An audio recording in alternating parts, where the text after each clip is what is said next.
My parents didn't invite me and my kids to Christmas. Mom said, "Your sister is bringing her boyfriend to meet the family. She doesn't want your kids there. They'd ruin the perfect image." "I understand," I said, and hung up. The next day, they showed up at my door furious. "My name's Camilla. I'm 36, an art director at a mid-sized agency. The divorced mom of two tornadoes named Mia, 7, and Theo, 5. I pick pallets for a living and pack school lunches like it's a campaign. I'm the oldest, the steady one, the can you take a quick look at this guy for every family problem that turns out not to be quick." It was a Tuesday night in December when Mom called. "We're doing Christmas Eve at our house," she said already in that breathless hostess tone. "But honey, your sister is bringing her boyfriend to meet the family. She doesn't want your kids there. They'd ruin the perfect image." There was a silence so hard it rang. My hand tightened on the phone. Perfect image. "She's very particular, minimalist. They're making content. The kids are loud. You understand?" Then softer, weaponized. "Be flexible, Camila, for once." I stared at the microwave clock, 7:42 p.m. I pictured Mia's construction and paper chain draped across our cheap bookshelf, Theo asleep on the couch in dinosaur pajamas, a smear of cocoa on his lip. "I understand," I said, and hung up. I did not sleep. I scrolled photos. Years of Christmas mornings, wrapping paper stuck to socked feet. The camera shake of real joy. I thought about image. How my job is to make things look good without lying. How different that is from erasing the messy parts so you look better. The next morning, a text from Dad. "Don't take this personally." By noon, they were on my porch anyway. Mom, Dad, my sister, and the boyfriend. No heads up, just the doorbell and a blur of winter coats. Mom's face was tight enough to snap. I opened the door. Lila, my sister, looked like a plug-in. Boyfriend V2 festive. The boyfriend stood a half step forward. Perfect hair, perfect beige coat, phone in his hand. He looked me up and down, then at the paper chain behind me. "So," he said, voice bright and flat, "you're the one who keeps ruining the family brand." It didn't start with Christmas. It never does. I've been reliable since 19. When Dad's contractor forgot to pull permits and the fine hit, I covered it. When Lila's first car died because she forgot oil changes exist, I paid for a used Civic and pretended I wasn't still paying when she sold it to buy sneakers. I built my career on deadlines and mood boards and built their emergencies into my calendar like holidays. When I got married, they showed up with opinions. When I got divorced, they showed up with silence. But the kids, my kids, brought me back to center. Two small people who think sprinkling sugar on toast makes a cake. My custody is 70-30. Christmas Eve falls on my week this year. I'd already bought a pre-lit tree because the real ones make me itch. Lila is 32 and permanently soft-watched. She posts close-ups of watches she can't afford and quotes about grinding at 5 o'clock a.m. She never looks tired. That's because other people do the grinding. Mom says she's entrepreneurial. Mostly she texts, "Sis, quick favor. I design things for a living." Guess who designed 3 logos for Lila's brands? Guess who built her Shopify, patched her product photos, and retouched her boyfriend's candid street shots, so the trash bags in the background vanished? "You're so good," they said. "We'll pay you once it takes off." It never took off, but my photo credit vanished like the trash bags. Money talk in our family always wears a costume. We call it helping out, being there, just until payday. The biggest costume is family. If you say no to family, you're cold. If family says no to you, you're dramatic. 2 months before the no kids Christmas, I got a text from Mom. "Could you add us to your phone plan? Ours is getting too expensive." I did the math, saw the auto pay, added them. It wasn't just phones. Netflix, then Hulu, then Dad's iPad on my Apple Music. "It's just streaming," Mom said. "You don't even notice." I noticed. I noticed when my Adobe Creative Cloud bill doubled and I realized Lila had logged into my account on her laptop to download Photoshop for a quick flyer. I noticed when she sent me an InDesign file that still had my account stock image watermark all over it. I noticed when a $200 charge for a premium template bundle hit my business card at 3:02 a.m. And the vendor's invoice matched an email forwarded from lila@zklective.io. "Accident," she said. I thought it was still the free trial. I sent her a screenshot of the charge. She heart reacted it. Meanwhile, Mom liked to rehearse a story about fairness. We supported you in art school, she'd say. I worked nights to pay for art school. They gave me a suitcase and a brilliant speech. Support came in the form of Christmas leftovers wrapped in foil, dropped off at my dorm like a performance. The boyfriend, his name is Brooke, because of course it is, slid in around Thanksgiving. Blonde, smartphone, smart mouth.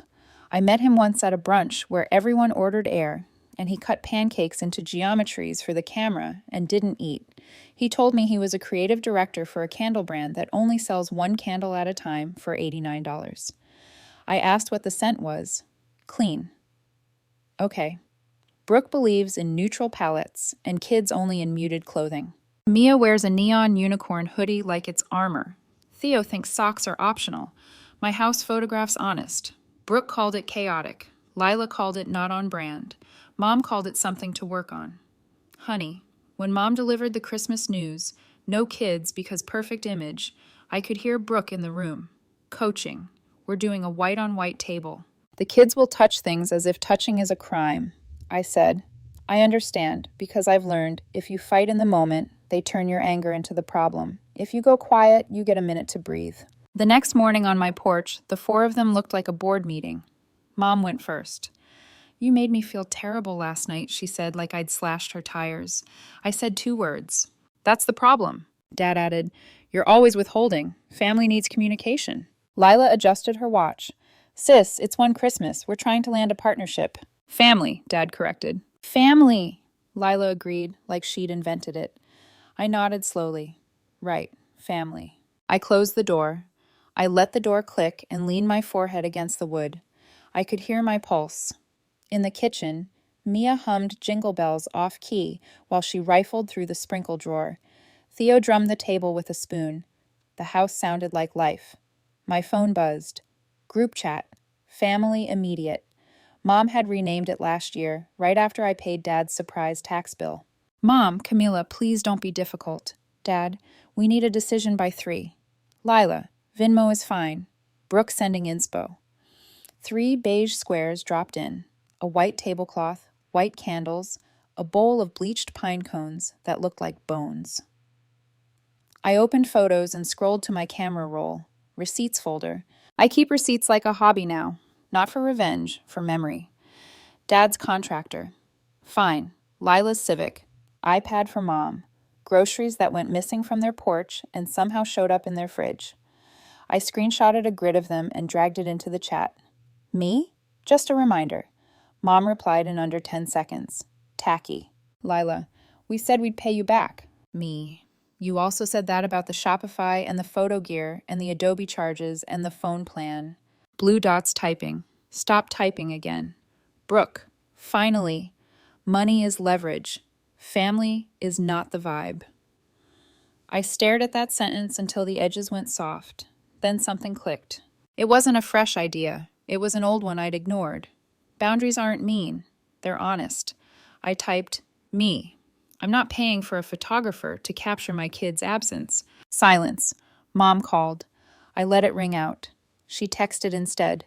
You're blowing this out of proportion. Be an adult. Me? I am. Here's what's changing.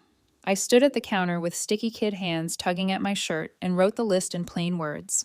I'm removing you from my phone plan at the end of this billing cycle. I'll send you the transfer PIN. I'm changing my Adobe password and will report any unauthorized login. Lila, stop using my license. Streaming accounts will be signed out today. You can set up your own. I won't be funding events I or my kids are uninvited from. If you attempt to add yourself to any of my business cards again, I will file a fraud report.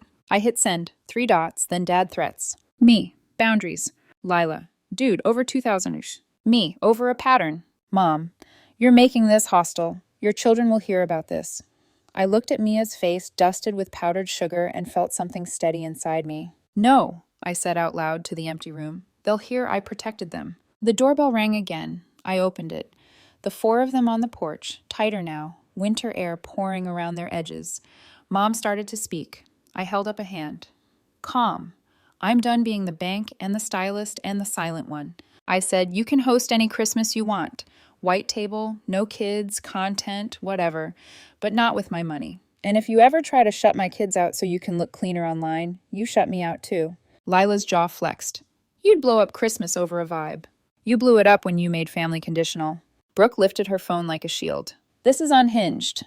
Then don't hinge on me. Dad went for the soft knife. Camilla, daughter, think of the bigger picture. I am, I said, and closed the door. It's wild how quiet a house feels after a hard boundary. Not sad quiet, just clear. Like when a client finally approves the layout and the noise in your head stops. I made pancakes. Mia overdid the sprinkles. Theo insisted on a Christmas dinosaur made from banana slices and M and Ms. We watched the terrible claymation special from the 70s because the snow looked like shredded coconut. We cut paper snowflakes that looked like amoebas. The kids were louder than any content could bear, and it sounded like safety. My phone became a slot machine. Messages pinged all day. Mom, what you're doing is cruel. Dad, you owe us a conversation. Lila, adult women don't act like this. Brooke, unbelievable. Then texts from numbers I didn't have saved. Aunts who prefer whispering to my face. Maybe tone it down. Your mom is crying. Kids make things complicated. The subtext hummed, be small again. At noon, the first consequence hit. Not mine. Dad texted, phones aren't working. Is this you? I hadn't cut them off yet. I called the provider. Turns out Lila had ordered an iPhone upgrade on my account at 3 o'clock a.m., and the SIM transfer auto-deactivated Mom's device. The rep asked to confirm the shipping address. It was Lila's apartment. I canceled the order, triggered a fraud alert, and told the rep to flag any changes as owner only. I texted the group, nice try, sent the screenshot. Lila, wow, petty me, legal. By late afternoon, I got an email from Adobe. New sign-in detected. City, the same as Lila's. I hit sign out of all devices, changed the password, turned on two-factor with my physical key.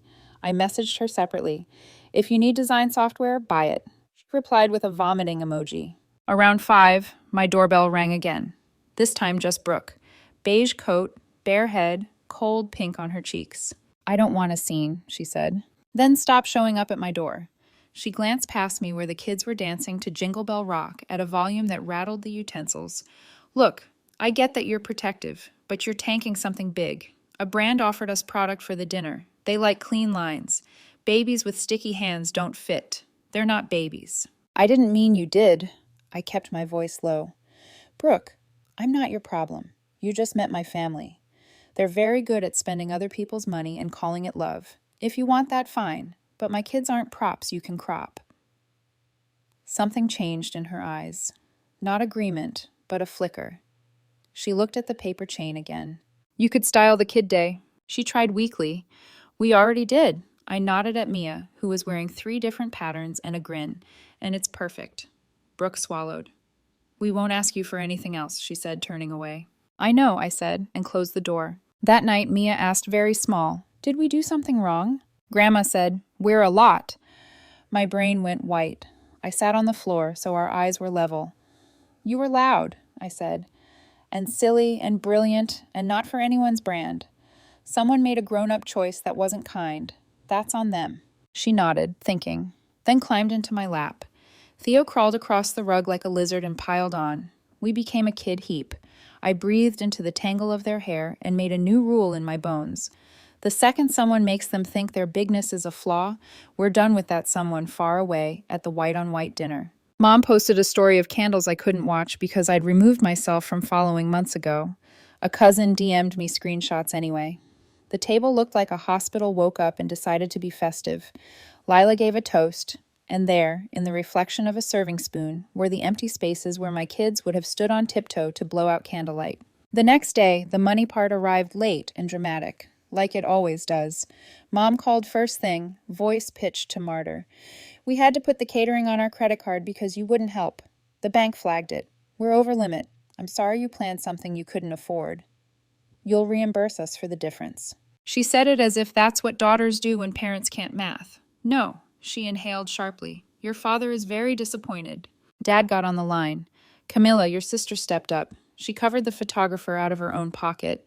A second text from Lila came in the background of the call, a screenshot of a pay now request she'd sent me for $1,850. Memo. Christmas team support your share. I laughed. I couldn't help it. I'm not joining your co-op, I said. You'll regret alienating your family. Dad said low, I regret the time I didn't spend with my kids because I was fixing your problems. Click. They hung up. By noon, Mom's friend, the one who treats drama like cardio, posted a Facebook status about ungrateful children who abandon their elders. Another cousin sent me a DM. You okay? People are wild. Then also, Lila tried to borrow my camera, and when I said no, she said, You owe me for the brand work you did for free. You're invested in my career. I sent her a single skull emoji. At 3, a different knock. Not Brooke, not my parents. Aunt Linda, the family's quiet rebel, with a bag of gingerbread and a look I haven't seen on a relative in years. Respect. I told your mother she was out of line, she said, slipping off her boots. She said you were cruel. I said you were right. She handed Mia the gingerbread and Theo a pack of glow sticks. Merry Kid Christmas. She stayed for an hour. She didn't fix anything or ask me to. She listened. When she left, I stood on the porch in the early dark and realized I felt light. Not happy, not yet, but unhooked. The practical stuff came next. I moved my business account to a new bank and closed the card Lila had figured out how to use online through saved autofill. I put a credit freeze on. I removed my parents from my phone plan and sent them the transfer pin like I promised. Mom wrote, "We can't figure this out." And I replied with a screenshot of the provider step by step. Dad wrote, "We're old." And I wrote, "You're capable." They didn't like that. I took a trash bag and cleared the closet of every favor that had become expected. The spare iPad, the DSLR. Lila borrowed the ring light Brooke left here after the brunch. I put them in the car and drove to their house and left the bag on the porch with a note. Returning your stuff. Please return my peace. A neighbor saw me. Merry Christmas, he said. Working on it, I said that night while the kids slept tangled in one bed because it felt safer. I opened the laptop and made a private folder called Evidence. Not because I planned to go to war, but because clarity beats gaslighting. Screenshots, dates, charges, the $218 template bundle, the iPhone order, the payout request, the perfect image, text. I didn't need to send it to anyone. I needed to see it all in one place. And no, I wasn't imagining a pattern. On Christmas morning, Mia woke me at 6:03 a.m. with a whisper scream. Snow. It wasn't sticking. It was wet and half-hearted. We still ran outside in pajamas and boots. Theo licked a snowflake off the mailbox and declared it minty. I made cinnamon rolls that came out uneven and perfect. We opened presents slow. No content. I took 2 photos for me. Around noon, a final text from Brooke. For the record, I didn't know about the money asks. That's not my lane. I'm sorry about the brand comment. I said something that wasn't kind because I panicked about being liked. Then I rethought some things. I typed and deleted 3 drafts. I ended with, Good. January is always gray where we live. It's the month the light goes thin, and you learn what you kept from December besides receipts. I kept 2 things, a clean calendar and a clean conscience. Mom tried 3 more times. Sunday dinner to talk this out. Your father misses you. We need to set expectations moving forward. All of it sounded like project management, not care. I replied once. When you're ready to apologize to my kids for making them feel like a problem, we can talk. Not before. Silence. Lila posted a carousel of the white-on-white dinner with a caption about grinding with my day one and a prayer hand emoji. Comments said, Goals. I scrolled past. She texted me a week later. Brooke and I are taking a break. You happy? I stared at it until it shrunk.